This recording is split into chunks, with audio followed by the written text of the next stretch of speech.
Jubilee హిల్స్లో ఘన విజయం సాధించింది. అందరూ ఊహించినట్టుగానే ఎగ్జిట్ పోల్స్ ఫలితాల అంచనాలకు తగ్గట్టుగానే కాంగ్రెస్ పార్టీ గెలుపొందింది. ప్రధానంగా కాంగ్రెస్ పార్టీ అభ్యర్థి నవీన్ యాదవ్ గెలుపు నుంచి ముందు నుంచి కూడా ధీమాగా ఉన్నారు. తాను గెలిచి అసెంబ్లీకి వెళ్తాననే ధైర్యంతో కూడా ఆయన గల్లీ గల్లీ తిరుగుతూ ప్రచారం చేశారు. జూబ్లీ హిల్స్ నియోజకవర్గంలోని ప్రతి డివిజన్లో కూడా కాంగ్రెస్ పార్టీకి సంబంధించి ప్రచారాన్ని హోరెత్తించారు. ముఖ్యమంత్రి, మంత్రులు, ఎమ్మెల్యేలు, అలాగే కీలక నేతలంతా కూడా కాంగ్రెస్ పార్టీ తరఫున ప్రచారం నిర్వహించారు.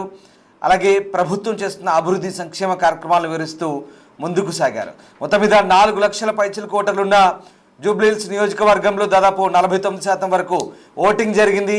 ఈ ఓటింగ్లో ప్రధానంగా కాంగ్రెస్ పార్టీకి 98,988 ఓట్లు వచ్చాయి. ఇక మరోవైపు ఆయనకు ప్రత్యర్థైన బీఆర్ఎస్ మాగంటి సునీతకు 74,259 ఓట్లు వచ్చాయి. ఇక ఓవరాల్గా 24,729 ఓట్ల ఆధిక్యంతో కాంగ్రెస్ పార్టీ అభ్యర్థి నవీన్ యాదవ్ గెలుపొంది అసెంబ్లీలో అడుగుపెట్టబోతున్నాడు. ఇక కాంగ్రెస్ పార్టీ ఎందుకు గెలిచింది, కాంగ్రెస్ పార్టీ గెలుపుకు 10 ప్రధాన కారణాలు ఇప్పుడు నేను మీకు చెప్పే ప్రయత్నం చేస్తాను. కాంగ్రెస్ పార్టీ ఎందుకు గెలిచిందో ఓవరాల్గా నేను మీకు చెప్పే ప్రయత్నం చేస్తాను. నంబర్ 1, రేవంత్ రెడ్డి ప్రచారం. ముఖ్యమంత్రి రేవంత్ రెడ్డి అన్నీ తానే వ్యవహరించారు. చివరికి తాను 3 రోజుల పాటు, దాదాపు 2-3 రోజుల పాటు జూబ్లీహిల్స్ నియోజకవర్గంలో కలియదిరిగారు. కార్నర్ మీటింగ్లు, రోడ్ షో నిర్వహించి పార్టీ అభ్యర్థి కోసం ముఖ్యమంత్రి రేవంత్ రెడ్డి తీవ్రంగా శ్రమించారు. ఆయన పార్టీ అభ్యర్థి విజయానికి దోహదపడ్డారని చెప్పాలి. ఇది ఒక ముఖ్యమైన కారణంగా ఆయన గెలుపులో ఇదే ప్రధాన కారణంగా చెప్పొచ్చు. పోల్ మేనేజ్మెంట్లో సీఎం రేవంత్ రెడ్డి వ్యవహరించిన చతురత వల్లే నవీన్ యాదవ్ గెలుపొందారు. ఇది కాదని లేదు వాస్తవం. నంబర్ 2, జూబ్లీ హిల్స్లోని కేబినెట్ అంతా మొత్తం అధికార కాంగ్రెస్ ప్రభుత్వానికి సంబంధించినటువంటి క్యాబినెట్ మినిస్టర్లంతా కూడా ప్రతి డివిజన్ను, ప్రతి గల్లీని, ప్రతి బస్తీని పూర్తిగా వాళ్ళంతా కూడా ఆ ప్రాంతంలో ప్రచారం నిర్వహించారు. గల్లీ గల్లీ, వీధి వీధి తిరుగుతూ ప్రభుత్వానికి సంబంధించినటువంటి అభివృద్ధి సంక్షేమ కార్యక్రమాలను వివరిస్తూ నవీన్ యాదవ్ గెలిస్తే ఏం జరుగుతుందో, ఏం చేయబోతున్నామో చెప్పే ప్రయత్నం చేశారు. వాళ్ళంతా కూడా కలిసికట్టుగా శ్రమించారు. నంబర్ 3, ఎంఐఎం మద్దతు. ఇక్కడ ఎంఐఎం పార్టీ క్యాండిడేట్ను పెట్టలేదు. ఎంఐఎం పార్టీ ఒక రకంగా కాంగ్రెస్ పార్టీకి క్యాండిడేట్ని పెట్టకపోవడంతో కాంగ్రెస్ పార్టీ కలిసి వచ్చింది. పైగా ఎంఐఎం పార్టీ బేషరత్గా కాంగ్రెస్ పార్టీకి మద్దతు ఇచ్చింది. ఎందుకంటే గతంలో కూడా ఎంఐఎంతో సన్నిహిత సంబంధాలైన నవీన్ యాదవ్కు ఆయన ఆ పార్టీ తరఫున పోటీ చేశారు. ఈసారి కాంగ్రెస్ పార్టీ తరఫున పోటీ చేసినప్పటికీ కూడా ఆయనకు పోటీగా ఎంఐఎం పెట్టకపోవడం, దీంతో మైనార్టీ ఓట్ బ్యాంక్ అంతా కూడా నవీన్ యాదవ్ వైపు మళ్ళినట్టుగా అర్థమవుతుంది. దాదాపు అన్ని డివిజన్లో మైనార్టీలు నవీన్ యాదవ్కు ఓటు వేసినట్టుగా తెలుస్తుంది. ఇక నంబర్ 4, అజర్కు మంత్రి పదవి. ఇండియా క్రికెట్ జట్టు మాజీ కెప్టెన్ మహమ్మద్ అజారుద్దీన్కు మంత్రి పదవి ఇవ్వడం ద్వారా మైనార్టీలను కాంగ్రెస్ పార్టీ ఆకట్టుకోగలిగింది, అధికార పక్షం ఆకట్టుకోగలిగిందని చెప్పాలి. ఆయనకు సరిగ్గా ఎన్నికలకు కొద్ది రోజుల ముందు, పోలింగ్ కొద్ది రోజుల ముందు మంత్రి పదవి ఇవ్వడం ద్వారా అజారుద్దీన్కు మైనార్టీలను ఆకట్టుకునే ప్రయత్నం చేసింది. అందులో సక్సెస్ అయింది. ఇక నంబర్ 5, టీడీపీ ఓటు బ్యాంక్ కలిసి వచ్చింది. తెలుగుదేశం పార్టీకి ఉన్నటువంటి ఎంతో కొంత ట్రెడిషనల్ ఓటు బ్యాంకు జూబ్లీహిల్స్ నియోజకవర్గంలో, ఎందుకంటే చాలామంది సెటిలర్స్ ఉన్నారు. ఆంధ్ర ప్రాంతం నుంచి వచ్చిన వాళ్ళంతా ఇక్కడ కొంతమంది ఓటు హక్కు కలిగి ఉన్నారు. వాళ్ళందరి ఓట్లు కూడా ఈసారి నవీన్ యాదవ్ కలిసి వచ్చాయి. ముఖ్యంగా కాంగ్రెస్ పార్టీ అభ్యర్థి గెలుపుకు బాటలు వేశాయని చెప్పాలి. ఇది ఒక కారణంగా మనం భావించాల్సి వచ్చింది. ఇక అలాగే పోల్ మేనేజ్మెంట్ సక్సెస్. నంబర్ 6 ఇది పోల్ మేనేజ్మెంట్లో సక్సెస్. ఇందాక చెప్పినట్టుగా ముఖ్యమంత్రి సహా మంత్రులందరూ కూడా చాలా కోఆర్డినేషన్తో పనిచేశారు. చక్కగా అందరూ కోఆర్డినేట్ చేసుకోగలిగారు. గల్లీ గల్లీ, వీధి వీధి, ప్రతి బూతున ఏ రకంగా ఎన్ని ఓట్లున్నాయి, ఎక్కడెక్కడ ఏంటి పరిస్థితి, ఒక్క ఓటు కూడా మిస్ కావద్దనే ఒక ఉద్దేశంతో ఖచ్చితంగా ఓట్లన్నీ ప్రతి డివిజన్లో మెజార్టీ ఓట్లు పడేలా మేనేజ్మెంట్ చేసుకున్నారు, సక్సెస్ అయ్యారు. నంబర్ 7, నవీన్ యాదవ్కు ఒక్క ఛాన్స్ ఇవ్వాలని ఒక సెంటిమెంట్ కూడా పనిచేస్తుంది. గతంలో నవీన్ యాదవ్ 2-3 సార్లు పోటీ చేశాడు. ఈసారి బహుశా ఇది 3వ సారి అనుకుంటా. ఈసారి నవీన్ యాదవ్కు ఒక్కసారైనా ఛాన్స్ ఇచ్చి అసెంబ్లీకి పంపాలి, నవీన్ యాదవ్ను బలహీన వర్గాల అభ్యర్థిగా నిలిపామంటూ అధికార పార్టీ చెప్తున్న నేపథ్యంలో ఆయనకి ఛాన్స్ ఇవ్వాలి, అతన్ని అసెంబ్లీకి పంపాలని ఒక కారణం. అలాగే యువకుడు కూడా కావడంతో అతనికి కలిసి వచ్చింది. ఇక నంబర్ 8, కాంగ్రెస్కి ముస్లిం ఓట్లు. ఇందాక మనం చెప్పుకున్నట్టుగా మైనార్టీ ఓట్లన్నీ కూడా పూర్తి స్థాయిలో కాంగ్రెస్కే పడ్డట్టుగా అర్థమవుతుంది. మరోవైపు కొంత బీఆర్ఎస్ ఓట్ షేరింగ్ చేసుకున్నప్పుడు కూడా ఎక్కువ శాతం ఓట్లు అన్ని డివిజన్లో ముస్లిం ఓట్లు కాంగ్రెస్కే పడ్డట్టుగా అర్థమవుతుంది. ఇక నంబర్ 9, నవీన్ యాదవ్ తండ్రి శ్రీశైలం యాదవ్కున్న పట్టు. శ్రీశైలం యాదవ్ దశాబ్దాల కాలంగా జూబ్లీహిల్స్ నియోజకవర్గంలో మంచి పరిచయాలున్నాయి, విస్తృతంగా సంబంధాలున్నాయి. అందరితోనూ కూడా ఆయనకున్న పరిచయాలు కలిసి వచ్చినట్టుగా అర్థమవుతుంది. అలాగే చాలా వరకు కూడా ఆయనకున్న పాత పరిచయాలు కూడా పనికొచ్చాయి. గతంలో ఆయా పార్టీలో ఉన్నప్పటికీ కూడా ఈసారి కొంత సెంటిమెంట్ కలిసి వచ్చింది.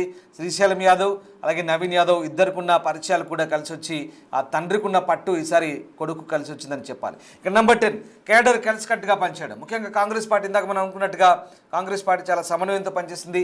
కేవలం మంత్రులు ముఖ్యమంత్రి పార్టీ నేతలు కాదు, ఎక్కడికి నుంచి వచ్చిన నాయకులంతా కూడా జూబ్లీ హిల్స్లో చాలా ప్రెస్టీజియస్గా తీసుకొని ఈసారి ఎట్టి పరిస్థితుల్లో గెలవాలనుకున్నారు, గెలిచారు. సో ఆ రకంగా పోయిన ఏడాది కంటోన్మెంట్ గెలిస్తే ఈ ఏడాది జూబ్లీస్ గెలిచారు. మొత్తం మీద జీహెచ్ఎంసీలో 2 సీట్లను గెలిచి కాంగ్రెస్ పార్టీ పట్టును నిలుపుకుంది. సో మొత్తం మీద కాంగ్రెస్ పార్టీ గెలుపుకు ఇవి 10 ప్రధాన కారణాలు. ఇక కాంగ్రెస్ పార్టీ గెలుపుకు సంబంధించి కాంగ్రెస్ పార్టీ ఊహించినట్టుగానే ముఖ్యమంత్రి స్ట్రాటజీ ఏదైతే ఉందో అది పనిచేసింది. ఆయన ఊహించినట్టుగానే జూబ్లీస్ను గెలిపించుకొని నవీన్ను అసెంబ్లీకి పంపిస్తున్నారు. సో ఓవరాల్గా ఈ గెలుపుకు సంబంధించి మీరేమనుకుంటున్నారు? ఒక్కసారి నేను చెప్పిన ఇందాక 10 కారణాలు నిజంగా కాంగ్రెస్ గెలుపుకి కారణమయ్యా, అలాగే ఇంకా ఏమైనా ఇతరత్ర కారణాలు ఉన్నాయి? మీరేమనుకుంటున్నారు కాంగ్రెస్ పార్టీ గెలుపు సంబంధించి ఒకసారి కామెంట్ చేయండి. ఇక తన గెలుపుకు సంబంధించి నవీన్ యాదవ్ కూడా స్పందించారు, ఒకసారి చూద్దాం.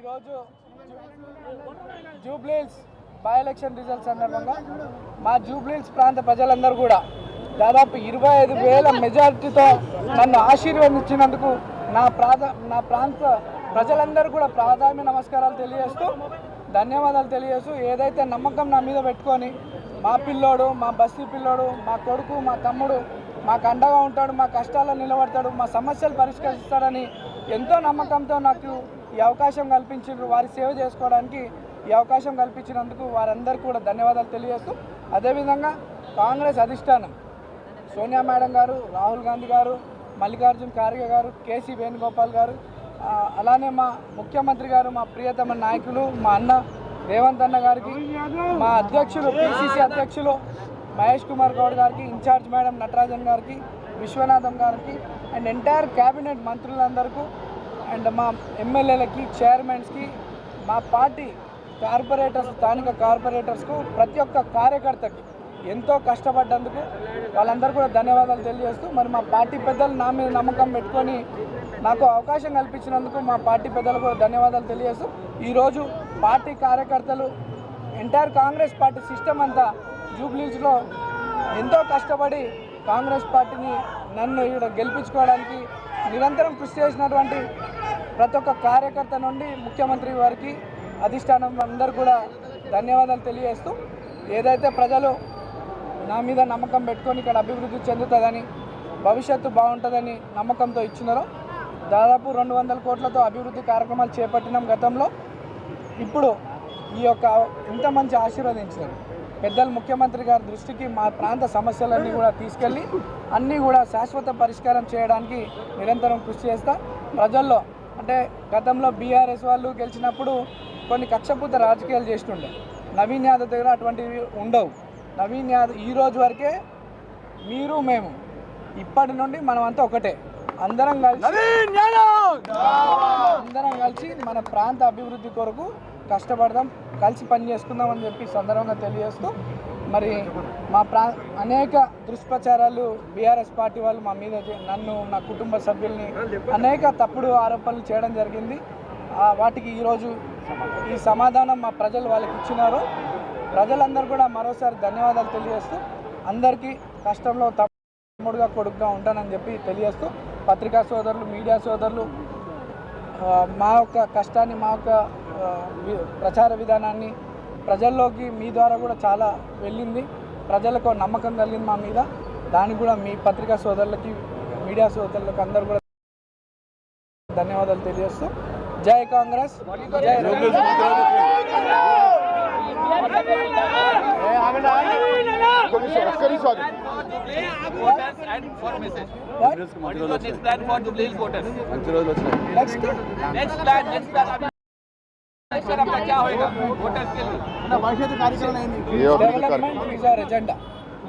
Development is our agenda, and apart from development, health and education is important criteria for me. Definitely మా ప్రాంతంలో అన్ని స్కూల్స్, గవర్నమెంట్ స్కూల్స్ని అన్ని కూడా రెనోవేషన్ చేయించి మంచి క్వాలిటీ ఎడ్యుకేషన్తో పాటు వాళ్ళకి ఫెసిలిటీస్ అందిస్తూ ఆరోగ్య పరిస్థితులు కూడా బాగుండేలా మా జూబ్లీహిల్స్ ఒక ఆరోగ్యవంత నియోజకవర్గంలా ఒక విద్యకు సంబంధించినటువంటి నియోజకవర్గంలో కష్టపడి పనిచేస్తామని తెలియజేస్తాం. బీఆర్ఎస్ అభ్యర్థి ఇందాక మాట్లాడుతూ మీరు బెదిరించి గెలిచారంటూ కూడా మాట్లాడారు. ఇందాక బెదిరిస్తే ఓట్లు పడతాయండి, వాళ్ళు బెదిరిస్తున్నారు. నన్ను వాళ్ళు ఏమన్నా చేసి ఉంటే అభివృద్ధి 10 సంవత్సరాలు చేసి ఉంటే చెప్పి ఓట్లు అడగాల. ఎంతసేపు నా క్యారెక్టర్ని అసోసియేషన్ చేయాలని నా కుటుంబం నాకు ఈ ప్రాంత ప్రజలకి 40 ఏళ్ళ సంబంధం. ఈ సంబంధాన్ని విడగొట్టే ప్రయత్నంలో అనేక దుష్ప్రచారాలు చేసినారు. దానికి జవాబు మా ప్రజలే చెప్పినారు వాళ్ళకి.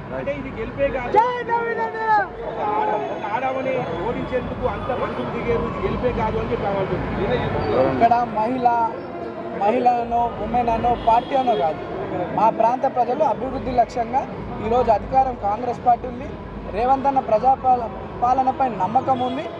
కాంగ్రెస్ వల్లనే ఇక్కడ అభివృద్ధి చెందుతుందని చెప్పి కాంగ్రెస్ పార్టీని గెలిపించడం జరిగింది తప్ప ఇక్కడ మేము ఒక మహిళనో ఇంకోటనో మేము ఎలక్షన్ కొట్లాలి. మా ప్రాంత ప్రజలంతా కూడా అభివృద్ధి లక్ష్యంగా మమ్మల్ని గెలిపించినారు.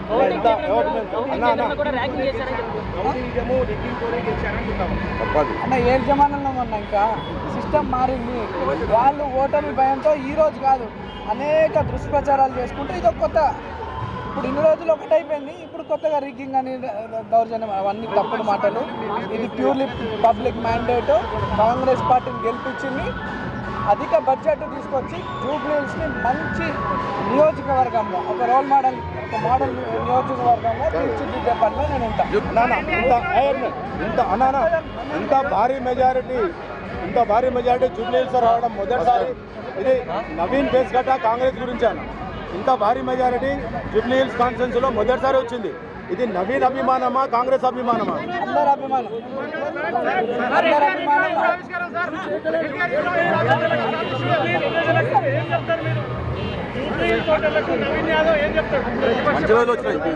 జూబ్లీహిల్స్ ప్రజలకి మంచి రోజులు వచ్చినాయి. మీ కుటుంబ సభ్యుడిగా నాకు అవకాశం కల్పించి మీ సేవ చేసుకోవడానికి నిరంతరం మీ మధ్యలో ఉంటూ మీ సమస్యలు పరిష్కరిస్తూ ఒక మంచి పేరు సంపాదించుకుంటానని తెలియజేస్తాను.